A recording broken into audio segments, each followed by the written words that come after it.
আসসালামু আলাইকুম, নিয়ে আসলাম নতুন একটি রেসিপি। বাসায় যদি কয়েক টুকরো গরুর মাংস থাকে তাহলে আমার মতো বানিয়ে ফেলতে পারবেন এরকম একটি মজাদার রেসিপি। তো এখানে আমি হাড় চর্বি ছাড়া কিছু সলিড মাংস নিয়ে নিয়েছি। মাংসগুলোকে খুব ভালোভাবে থেতো করে নিয়েছি।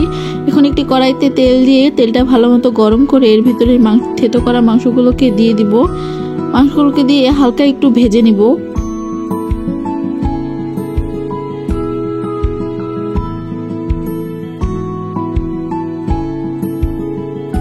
মাংসটা হালকা ভাজা হয়ে গেলে এর ভিতরে দিয়ে দিব তেজপাতা, দিয়ে দিব সাদা এলাচ, দারচিনি,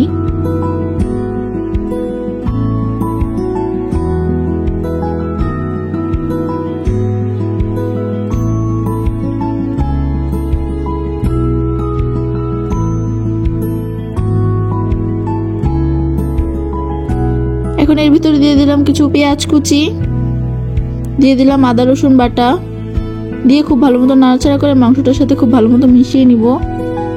নিয়ে এই পর্যায়ে এর ভিতরে দিয়ে দিব শুকনো উপকরণ, দিয়ে দিলাম ধনিয়ার গুঁড়া, এখন এর ভিতরে দিয়ে দিব মরিচের গুঁড়া, হলুদের গুঁড়া, দিয়ে দেবো স্বাদ মতো লবণ।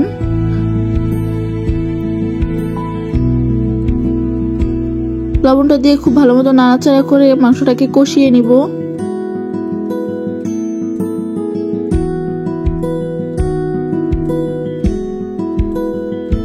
মাংসটা কষানো হয়ে গেলে এর ভিতরে দিয়ে দিলাম পানি, সামান্য পরিমাণ পানি দিয়ে মাংসটাকে ভালো মতো কষিয়ে নিব। আবারও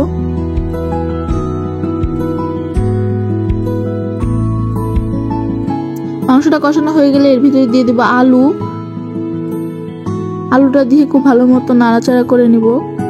নিয়ে এর ভিতরে আবারও পানি দিয়ে দিয়ে মাংসটাকে কষিয়ে নিব।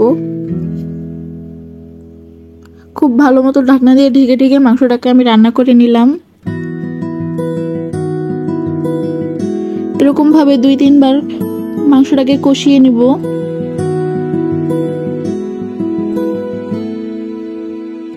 তো এইভাবে রান্না করে নিলাম ছেঁচা মাংস ভুনা।